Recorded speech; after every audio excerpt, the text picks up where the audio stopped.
বন্ধুরা, আজকে আমি রান্না করব দই চিকেন। তো আমার ফেসবুক, আমার ইউটিউব সকল বন্ধুদেরকে অনেক অনেক ধন্যবাদ আমার ভিডিও দেখার জন্য। ভিডিওটা পুরো দেখবেন, লাইক কমেন্টস করবেন, আমার চ্যানেলটা সাবস্ক্রাইব করবেন আর আমার সাথে থাকবেন। তো আমি এখন চুলায় একটি প্যান বসিয়ে দিয়েছি। প্যান বসিয়ে আমি দিয়ে দিলাম তেল। তেলটা গরম হলে আমি দিয়ে দিব গরম মশলা। এখানে তেজপাতা, লং, এলাচ, দারচিনি আছে। তো আমি ধুয়েই দিয়ে দিয়েছি পরিষ্কার করে। তারপর আমি কিছুক্ষণ নাড়াচাড়া করে দিয়ে দেব পেঁয়াজ কুচি। পেঁয়াজটাকে আমি ব্রাউন কালার হওয়া পর্যন্ত ভাজি করে নিব তেলে।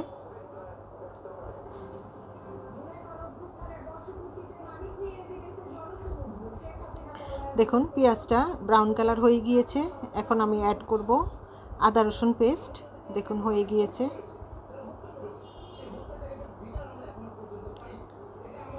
এখন আমি দিয়ে দিচ্ছি রসুন পেস্ট, তারপর দিয়ে দিলাম আদা পেস্ট। তারপর আমি কিছুক্ষণ নেড়ে চেড়ে মশলাগুলো তেলের মধ্যে ভাজি করে নিব। তারপরে দিয়ে দিব আমি মরিচ গুঁড়া, হলুদ গুঁড়া, জিরা গুঁড়া, ধনিয়া গুঁড়া পরিমাণ মতো। আমি একটা মুরগি রান্না করব, প্রায় 1 কেজির উপরে, 1.25 কেজি হবে মুরগিটা। তো সেই পরিমাণে আমি মশলাটা দিয়েছি। এখন খুব দিয়ে দিচ্ছি আমি লবণ।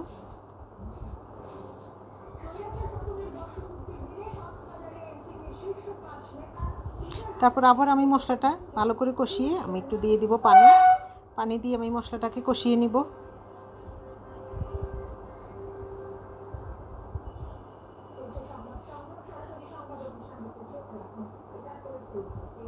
এখন দিয়ে দিচ্ছি আমি দই, টক দই।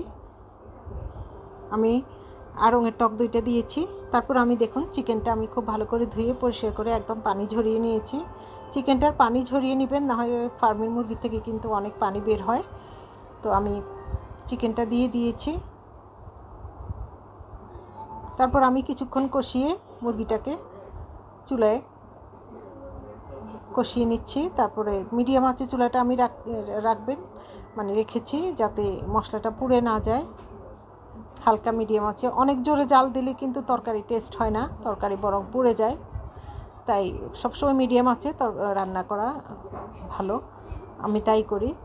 তারপর আমি একটা ঢাকনা দিয়ে ঢেকে দেব মশলাটাকে কষিয়ে, মুরগিটাকে কষিয়ে মশলার মধ্যে। দেখুন আমি কষিয়ে নিচ্ছি খুব ভালো করে। এখন আমি ঢাকনা দিয়ে কিছুক্ষণ বসিয়ে রাখবো।